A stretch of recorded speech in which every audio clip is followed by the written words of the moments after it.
সুবহানাল্লাহ। 31, যে অন্যের বাবা মাকে গালি দিল সে যেন নিজের বাবা মাকেই গালি দিল। 32, রাসূলুল্লাহ সাল্লাল্লাহু আলাইহি ওয়াসাল্লাম বলেছেন, আমি যা জানি তোমরা যদি তা জানতে পারতে তবে নিশ্চয় খুব কম হাসতে এবং খুব বেশি পরিমাণে কাঁদতে।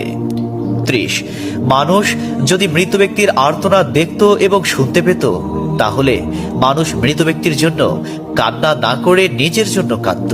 34, মহানবী সাল্লাল্লাহু আলাইহি ওয়াসাল্লাম বলেছেন, সূরা ফাতিহা তোমরা ধীরে ধীরে পাঠ করো, কারণ মহান আল্লাহ নিজে তার জবাব দেন। সুবহানাল্লাহ। হাদিস সূত্র মুসলিম 910। 35, রাসূলুল্লাহ সাল্লাল্লাহু আলাইহি ওয়াসাল্লাম বলেছেন, কিয়ামতের দিন যে জিনিসটি মুমিনদের পাল্লায় ভারী হবে সেটি হচ্ছে সুন্দর চরিত্র, আখলাক। আবু দাউদ, হাদিস নম্বর 4101। 36, কবরের ভিতরের প্রথম চাপ পৃথিবীর সকল কষ্টকে হার মানিয়ে দেবে।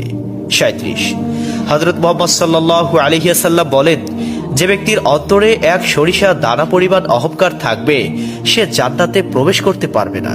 সহিহ মুসলিম, হাদিস নম্বর 91। 38, কিয়ামতের দিন ওই ব্যক্তির জন্য সুপারিশ করা হবে যে প্রচুর শীত উপেক্ষা করেও ফজরের নামাজ আদায় করল। 39, নিশ্চয় মহান আল্লাহ নম্র, তিনি নম্রতাকে পছন্দ করেন।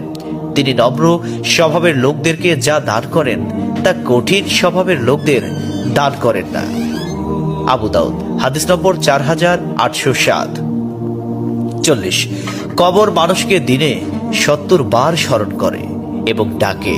আল্লাহ সুবহানাহু ওয়া তাআলা আমাদের সঠিক জ্ঞান এবং বুঝার তৌফিক দান করুন এবং আমাদের এই সমস্ত হাদিস সমূহের উপর আমল করার তৌফিক দান করুন। আমিন।